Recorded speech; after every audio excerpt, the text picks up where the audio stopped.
Fala turma, aqui é o professor Vinícius Luiz, muito bem-vindo ao nosso canal aqui no YouTube para tratar de contratação pública, ou seja, licitação e contrato administrativo. Seja você que empreende, quer fazer negócio junto ao governo, seja você que é servidor público, servidora pública que atua nos quadros da administração, ou seja, no ambiente das contratações públicas. Ou seja, para você que deseja obter uma carreira profissional ou você que já lida nas trincheiras das contratações públicas, seja como consultor ou analista de licitação, como advogado que está iniciando, ou seja, nessa labuta diária. Pessoal, vamos lá. Tema da aula de hoje. 3 recomendações a você que é pregoeiro ou pregoeira dos quadros da administração. Aula valiosíssima para você que está perdido, às vezes foi inserido na função e não sabe como que é as contratações públicas. Então, se você está lá na seleção do fornecedor, não sabe o que fazer como pregoeiro, foi designado como pregoeiro, não sabe o que fazer, não sabe quais são os atos atinentes ao pregoeiro, essa aula é para você, tá bom? Ou se você que tem um amigo que é pregoeiro ou pregoeira, está perdido, não sabe por onde ir, não sabe por onde começar, não sabe como estudar, não sabe como obter conhecimento. Dedica essa aula para ele. Colega, assiste essa aula aqui, ó, no canal aqui do YouTube, aqui do professor Vinícius Luiz, que eu tenho certeza que essa aula aqui é importantíssima para a sua segurança jurídica. Tá certo? Sendo assim, pessoal, o tema da nossa aula de hoje são 3 recomendações para pregoeiro. Por que eu venho falar disso? Turma, ao longo de muitos anos da minha vida, eu atuei como pregoeiro nos casos da administração, então eu consegui ter alguns reflexos que eu acredito que eu posso auxiliar, eu posso contribuir, eu posso ajudar de qualquer forma para algum servidor ou alguma servidora pública que pertence aos quadros da administração deste nosso país, tá bom? Por quê? Você que atua no exercício desta função, que, diga por passagem, é muito difícil. Dificilmente é árdua a atividade de você conduzir uma sessão pública, seja o objeto como a aquisição de um produto ou como a prestação de um serviço, ou seja, você conduzir um certame, analisar propostas, tanto do caráter técnico, na qualidade também financeira dessa proposta, ou seja, documentos de habilitação, analisar a qualificação técnica, os documentos de regularidade fiscal, social, os documentos atinentes à regularidade jurídica, econômico-financeira, ou seja, às vezes você vai estar diante de um certame, na condução de um certame público para a contratação de determinado objeto, que às vezes este objeto, o edital, especialmente, vamos lá, dizendo termo de referência, por exemplo, aquisição de gêneros alimentícios, às vezes um edital, um termo de referência consta 42 itens, e às vezes, ou seja, há o princípio do parcelamento ali, e às vezes você pode ter, por exemplo, 20 empresas participando, vencendo determinados produtos. Então, são 20 empresas para que você possa analisar as documentações de habilitações, realizar o julgamento das propostas, ou seja, ter toda aquela dinâmica estabelecendo prazos. Ou seja, é uma atividade que é árdua, é difícil para o servidor, para a servidora pública. Então, assim, eu vou trazer 3 recomendações para que você aplique já no dia seguinte. Sempre falo nas minhas aulas que eu procuro ser simples, prático e objetivo. Eu não procuro trazer legislação, um alto teor de densidade normativa aqui, porque aqui é um caminho que para o YouTube eu quero ser muito prático. Às vezes você saiu do trabalho, está na faculdade, às vezes você tem que tomar conta da família, você tem seus compromissos, e essa aula aqui do YouTube eu procuro ser sucinto, prático, ou seja, assiste a aula e já replique no dia seguinte, tá certo? Pessoal, vamos lá. Pregoeiro. 3 recomendações para o exercício da função, tá? Nossa aula, pessoal, ela consiste em 3 slides. Olha só, 3 slides que eu vou explicar para vocês de uma forma imediata. Não estou aqui para falar de onde que surgiu essa função, como Por que eu fui inserido como pregoeiro? Pessoal, não é o tema da nossa aula. Eu só quero falar 3 recomendações de uma forma direta para vocês. Vamos lá. Primeiro ponto, fui designado para ser pregoeiro no órgão ou na entidade da administração pela qual eu estou inserido. Primeiro ponto, vamos lá. Vamos tratar aqui para você já está trabalhando, você tem sua chefia imediata, você tem seus colegas, então você vai aprendendo a função ali de uma forma bem leve, devagar, você pegando o jeito das coisas, como é que é o departamento, como é que é a instrução processual. Então vai chegar um momento que a atividade vai se tornando cada vez mais dinâmica, mais acelerada, especialmente no momento do final do ano. Então vai chegar um momento que, quando surgem muitas atividades, o que acontece? Muitos servidores que atuam nessa função de pregoeiro ou pregoeira, fique atento a isso.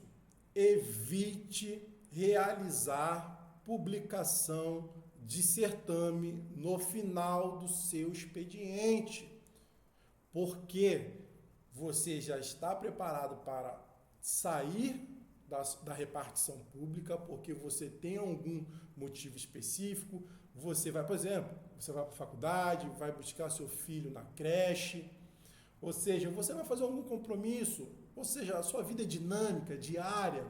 Então, em algumas administrações, muitas das vezes, isso é um ponto, de risco. Publicar certame, ou seja, um pregão, você vai publicar um pregão, evite fazer isso no final do seu expediente, faltando 30 minutos. Por quê? Você pode publicar errado. Porque você pode publicar o certame errado. Aí vai ter que ter um trabalho posterior, ou seja, de reorganizar as informações. Você consegue perceber? Ou seja, publicou e depois foram ver, e está errado o quantitativo. Consegue perceber? Mas tem os eventos na plataforma que dá para poder... Pessoal, minimize os riscos. Seja, por que não dá para ser no dia seguinte? No período da manhã, chegou, minha primeira atividade vai ser publicar o pregão.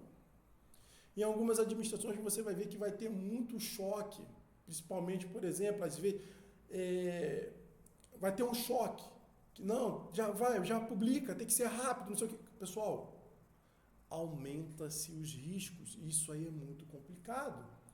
Então, pega essa recomendação, procure evitar publicar o certame público no final do seu expediente. E o que eu falo para vocês, eu tenho certeza que isso acontece. Publicando, tem que publicar rápido, aumenta o risco. Tá bom? Tenha cuidado com isso. Se tem essa prática na sua administração, chama a chefia, conversa com a chefia. Poxa, vamos tentar estabelecer um horário, porque a gente não procura acelerar tanto, porque o setor de licitações, departamento de licitações, especialmente a fase de seleção do fornecedor, é um setor muito crítico, porque as informações são muito detalhe. Você cadastrar o objeto com o código correto, ou analisar a descrição do objeto, o endereço de entrega. Consegue perceber? É muito detalhe. Então, evite publicar no final do expediente qualquer certame público, porque vai minimizar os riscos e aumenta a segurança do setor, também a sua segurança no seu atuar como pregoeiro ou pregoeira. Tá bom? Próximo ponto, você publicou o certame, então está no momento de analisar o conteúdo das propostas. O que você vai procurar ter muita atenção, muita cautela. Aspecto da especificação técnica do objeto é de competência de quem realizou o planejamento da contratação. Logo, quem realizou o planejamento da contratação se manifesta tecnicamente na aceitação da proposta. Ah, Vinícius, não é só a assinatura do pregoeiro? Não. Você tem o dever legal de analisar o conteúdo da proposta. Obviamente, você vai trazer a área técnica para se manifestar sobre o conteúdo técnico daquela proposta. Por exemplo, a administração, ela quer... ou seja, você está com uma licitação, um pregão, cujo objeto é o quê? Aquisição de medicamentos. Você baixou o arquivo, verificou os dados da empresa, análise da execuibilidade da proposta, preço, quantitativo, ou seja, o representante legal, analisou todo o conteúdo, aspecto formal e o conteúdo material dessa proposta. Depois, quanto a questões técnicas envolvendo por exemplo, um determinado medicamento, você vai solicitar que se manifeste quem realizou o estudo deste objeto, quem é o responsável por ter realizado a assinatura do planejamento da contratação com área técnica.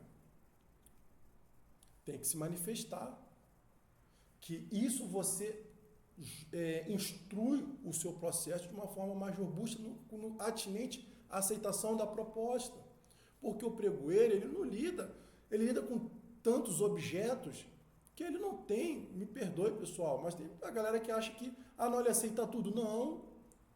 Há o princípio da segregação de funções, que aqui ele se inclui, porque pregoeiro, ele não sabe de conteúdo técnico de proposta, do objeto que foi realizado o planejamento lá atrás. Então, por isso que o membro do planejamento, chefe da equipe de planejamento da contratação, que realizou o estudo técnico daquele objeto, ele tem que sim se manifestar. Tá bom? Isso aumenta a segurança jurídica, não é só do pregoeiro, mas de toda a administração como um todo.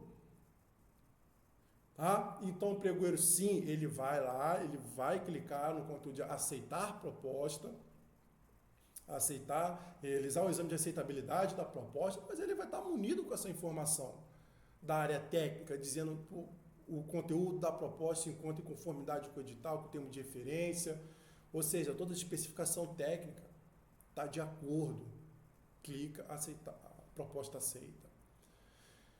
Próxima etapa, envio de documentos, de documentação. Pessoal, você que às vezes atua na fase de seleção do fornecedor como pregoeira, você é agente de contratação, por exemplo, às vezes é tão dinâmica a fase de contratação que às vezes você foge dos postulados da razoabilidade e da proporcionalidade. Mas, professor, o que é isso? Exemplo simples, prático e objetivo. Se você tem que atuar de uma forma razoável no pedido dos envios dos documentos de habilitação. Por exemplo, uma documentação complementar, às vezes um ajuste numa planilha de custo e formação de preços, às vezes o objeto da pretensão contratual é a manutenção predial, ou seja, são várias abas no Excel que compõem toda a estrutura de um preço e não pode você, pregoeira, exigir que a empresa entregue todos os ajustes em 30 minutos. Não pode. O tempo tem que ser razoável. Às vezes o tempo você vai proporcionar à empresa que ela faça os ajustes e você só vai retornar à sessão do pregão depois de 2 dias. Um tempo adequado para que a empresa possa estruturar toda aquela planilha de custos e formação de preço. Tudo tem que ser de uma forma razoável, equilibrada, o que não dá para você chegar não. Ou seja, um objeto com uma magnitude, inclusive de de especificações técnicas absurdas, ou seja, um potencial técnico muito forte, e você querer acelerar o processo, finalizar o processo e conceder prazo de 1 hora, 30 minutos para a empresa. Já possui entendimento do Tribunal de Contas da União nesse sentido, que não pode agir dessa forma. Então tenha cuidado na hora de solicitar algum tipo de documentação para que a empresa possa fazer um ajuste e você permitir que a empresa encaminhe no tempo razoável, proporcional, porque aumenta a sua segurança jurídica, bem como da própria contratação como um todo. Sendo assim, gostou desse vídeo? Espero que essas recomendações possam auxiliá-los nessa empreitada que é difícil, afirmo e reafirmo. Então, muita atenção, tá bom, no seu atuar. Então, se você gostou, fico feliz, tá bom? E assim, fico por aqui. Inscreva-se no nosso canal, tá bom? Dê aquele like e ative o sininho. Eu ainda estou me acostumando com essa questão do canal no YouTube, mas daqui a pouco vai ser... Ou seja, vai ser bem rápido na hora que eu falar. Inscreva-se no canal, ative o sininho e dê aquele like aí, para que eu possa contribuir com mais vídeos, mais conhecimentos para vocês, para poder ajudar. A minha intenção aqui é só ajudar vocês, tá bom? Fico por aqui, um enorme abraço, fique com Deus e até a próxima.